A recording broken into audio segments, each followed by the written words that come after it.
तू समो ऐं गंदरी मुंह में ऐब अपार पसी लिय लगार मतां मांगर मटीअ। समादौर सिंधी अदब ऐं तारीख़ जो इंतहाई अहम दौर।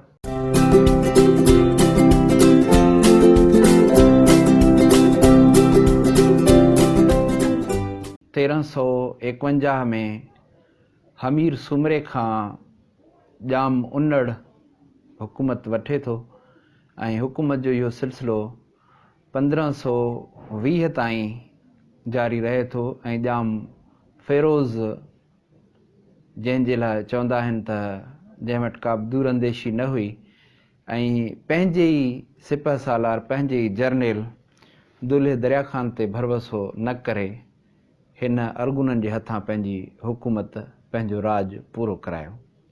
लॻभॻि 169 सालनि ताईं हलंदड़ हीअ हुकूमत जो सिलसिलो समादौर जे अरिड़हनि हाकिमनि जे विच में रहियो आहे। पहिरियों हाकिम जाम उन्नड़, ॿियो जाम जूणो ऐं टियों जाम तमाची। पहिरियों जाम उन्नड़ हुकूमत ॾाढे बहितरीन तरीक़े सां हलाई ऐं दूरंदेशी सां मुख़्तलिफ़ मामलनि खे ॾिठो, पर जाम जूणो कुझु हिरफती क़िस्म जो माण्हू हुयो जंहिंखे रियाया पसंदि कोन कंदी हुई ऐं उन चालाकी सां साज़िश करे जाम जूणे खे दिल्ली में नज़रबंदि कराए छॾियो, जंहिंजे लाइ काफ़ी दरवेशनि जा बैत मिलनि था। शेख हमाद जमाली, मखदूम नूह होथियाणी, ॿिन्ही जा बैत तक़रीबन इन दौर में, बल्कि दुआया बैत आहिनि। शेख हमाद जे लाइ चवनि था त हुन बैत चयो त जूणो मत ऊणो आओ तमाची आओ, जूणो मत ऊणो आओ तमाची आओ, सबाझे बाझ पई तोसीं ठटो राव। या मखदूम नूह होथियाणी जो बैत आहे त जूणो वञी झोरे मारियो जाम तमाची शहरें चाढ़ियो। उन खां पोइ जाम तमाची अचे थो। हिन दौर जे अहम वाक़िअनि में जाम तमाची जो नूरी सां परणो करणु, यानी पंहिंजे पाण खे हाकिमियत जे दर्जे तां लाहे पंहिंजे पाण खे डी क्लास करे ऐं हिकिड़ी मुहाणी सां संग करण जो भिटाई चए थो त थिया तमाची जामसी मुहाणा महरुम के किंजर के रुम से सब इनामी थिया। घणा दोस्त इनखे जाम थिया तमाची जामसी मुहाणा महरूम करे पढ़ंदा आहिनि, महरूम न बल्कि मुहरम, यानी हुन जा मिट थी विया, माइट थी विया। ऐं के किंजर के रुम आहे, रुम किंजर जे में ई हिकिड़े पासे खे चयो वेंदो आहे। के दोस्त चवंदा आहिनि कि किंजर के रूम, ज़ाहिर आहे जाम तमाची रूम वारनि मुहाणनि खे कुझु कोन ॾिनो हुयो। रम जेको किंजर जो इलाइक़ो, उन्हनि तां महसूल माफ़ थिया, टैक्स वग़ैरह माफ़ थी, से सभु इनामी थिया। इहा ॻाल्हि सम्झ में अचे थी। इन दौर दौरान सिंध जूं हालतूं तमामु बहितर रहियूं। ख़ासि तौर इन दौर में जाम निज़ामुद्दीन, जाम निंदे जे दौर खे असां सोनहरी दौर चई सघूं था। इहो उहो दौरु आहे जॾहिं सिंध जूं सरहदूं सिबी ताईं हुयूं।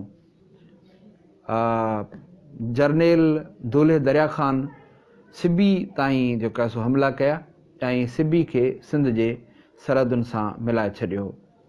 पर उन खां पोइ जेको आहे सो जाम निज़ामुद्दीन, जाम निंदे जी वफ़ात खां पोइ जाम फ़ेरोज़ हुनजो पुटु हाकिम थियो, जेको नातजुर्बेकार ऐं ख़ासि तौर अयाशियुनि में घणो वक़्तु गुज़ारींदो हुयो ऐं पंहिंजे ई जर्नेल दुल्हे दरिया ख़ान ते हुन शक कयो, जंहिंजे शक जी निगाह खां पासीरो थी करे दुल्हे दरिया ख़ान टिलटी हलियो वियो, पंहिंजे देस ॾांहुं हलियो वियो, पंहिंजे शहर ॾांहुं हलियो वियो। ऐं पोइते जी सूरत हाल इहा बीठी जो हालांकि दुल्हे दरिया ख़ान वञी चुको हो, पर बावजूदि इन जे जाम फ़ेरोज़ जी माउ, जंहिंजो तारीख़ में नालो ईदा माछिण थो अचे, उहा जेको आहे सो अरगुननि ॾांहुं वई, शाह बेग अरगुन ॾांहुं वई ऐं उनखे वञी दाह ॾिनई त आइन मुमकिन आहे सुभाणे जेको आहे सो दुल्हे दरिया ख़ान मुंहिंजे पुट खां हुकूमत खसे वठे, लिहाज़ा मुंहिंजे पुट खे हुकूमत पकी करण में मददगार ॾे। इहो ईअं हुयो ॼण त चोर खे चवणो आहे चौकीदारी कर। इहे उहे ॾींहं हुया जॾहिं हिमायूं तंग थी चुको हुयो, उन्हनि जी जेका सो बादशाह सोड़ी थी चुकी हुई ऐं हू शाह बेग अरगुन खे अॻु ई चिता ॾेई चुको हुयो त तोखे जेको आहे सो मुंहिंजे लाइ जाइ ठाहिणी पवंदी। हू हुनखे अॻु ई जेको आहे सो हिकिड़ी हुकूमत जे लाइ स्पेस ख़तो थिए ऐं हुन देरी कोन कई ऐं सिंध ते हू काहे आयो ऐं थोरे जो दुले दरिया ख़ान खे जॾहिं इन हमले जी ख़बर पई हू आयो, हू विढ़ियो ऐं शहीद थी वियो। उनखां पोइ जाम फेरोज़ खे तमामु थोरे इलाइक़े ते हुननि कुझु जेका सो बादशाही करण जा महदूद अख़्तियार ॾिना, पर उहे अख़्तियार बि एॾा घणा कोन हुआ ऐं कुझु ॾींहंनि खां पोइ उहे माज़ूल करे अरगुननि मुकमिल सिंध खे पंहिंजे कब्ज़े में आणे छॾियो। हिकिड़ो पासो इन जो इहो आहे। ॿियो इन दौरान समन जे दौर दौरान जेके तहरीकूं थियूं उहो हिकिड़ो आहे, हिकिड़ी अहम तहरीक आहे बिलावली तहरीक, ॿियो आहे महदवी तहरीक।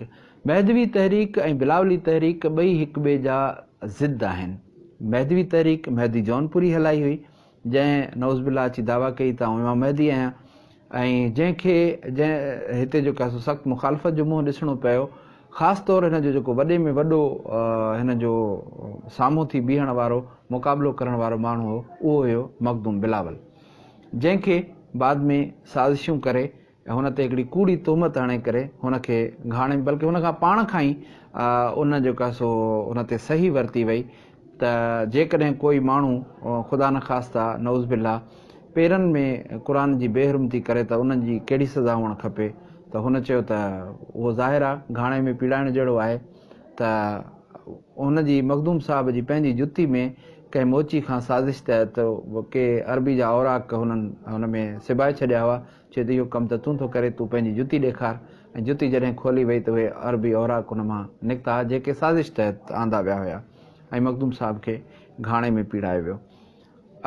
इन खां पहिरियां महदी जौनपुरी जॾहिं हिते आयो त हुनखे काज़ी कादन त हिन जी इल्मियत खां मुतासिर थियो ऐं हिन जो पासो वरितई ऐं हिन खां मुतासिर थियो, बल्कि के त मुरीद बि लिखनि था, मुरीद चइजे या न चइजे, बहरहाल मुतासिर ज़रूरु थियो। त हिन ते हितां जे सिंध जे माण्हुनि कुफर जूं फतवाऊं आयूं, जेको केस जाम निंदे वटि आयो ऐं उते बि हिन जो जेको केस आहे हिकिड़े सिंधी आलिम ई विढ़ियो आहे, जेको चए थो त हिन जी नौज़ बिल्ला जीअं जो तीअं दावा न आहे, बल्कि ही हिकिड़ी महदवी, हिकिड़ी सूफ़ियाणी जेका आहे तहरीक, उनखे खणी आयो आहे ऐं उनखे जेको आहे सो वाजिबुल क़त्ल असां क़रार नथा ॾेई सघूं। बहरहाल उनखां पोइ जाम निंदे हिन खे हुकुम ॾिनो त हू सिंध मां निकिरी वञे ऐं उनखां पोइ हू सिंध मां निकिरी वियो बलूचिस्तान तरफ़। बलूचिस्तान में कुझु अरसो रहियो, जिते अॼु बि ज़िक्री जेके आहिनि उहे महदी जौनपुरी जा जेके मुरीद आहिनि उहे आहिनि। ऐं उनखां पोइ हू अफ़गानिस्तान में हले वियो, जिते हिन जी जेका मुलाक़ात थिए थी उहा जेका सो शाह बेग अरगुन सां थिए थी, जेको हिन खां मुतासिर थो थिए ऐं उनखां पोइ worry he Shah bag Urgun हेॾे सिंध तरफ़ अचे थो। इहो हिकिड़ो अलॻि चैप्टर आहे, इहो हिकिड़ो अलॻि बहस आहे। बहरहाल समा दौर जूं जेके सियासी हालतूं आहिनि उहे जेका सो मिलंदड़ गॾियल आहिनि, विच थरियूं आहिनि, जंहिंमें कुझु बहितरियूं बि आहिनि, कुझु उणायूं बि ज़रूरु आहिनि। जीअं जाम जूणे जो वाक़ियो आहे उहा उणाई आहे, जाम फेरोज़ जो आख़िरी जेको आहे सो आहे इहा उणाई आहे। इन जे बावजूदि ॿिया जेके हाकिम हुआ उन्हनि ॾाढे सुठे नमूने सां हिते हुकूमत कई ऐं सिंध ख़ुशहाली तरफ़ वधी वई। समा छाकाणि त हितां जा मक़ामी माण्हू हुया, हिननि अरबनि खां हुकूमत हासिल करण में सुमरनि खे सपोर्ट कयो हुयो, पर सुमरा जॾहिं हुकूमत में आया त समन सां हुननि सुठी रविश न रखी हुई ऐं हुननि जा केतिरा ई माण्हू मारिया विया हुया ऐं केतिरा ई जबलनि ऐं पहाड़नि ॾांहुं हलिया विया। इन्हनि सभिनी जेको आहे सो हक़ीक़तुनि जे बावजूदि, छाकाणि त समन जी धरती हीअ सिंध आहे ऐं असुलु हितां जा रहवासी हुया, इन जे करे हिकु दफ़ो मारिजी करे वरी पोइ धरती मां फुटी निकिता ऐं हुननि इक़्तिदार संभालियो ऐं सिंध खे हिकिड़े नए सुठे घस ते वठी आया, जेको घस जेकॾहिं हले हा अॻिते त यकीननि सिंध वधीक ख़ुशहाल थिए हा। पर जाम फेरोज़ जी बेवकूफ़ी जे करे उहो सिलसिलो ख़तमु थी वियो।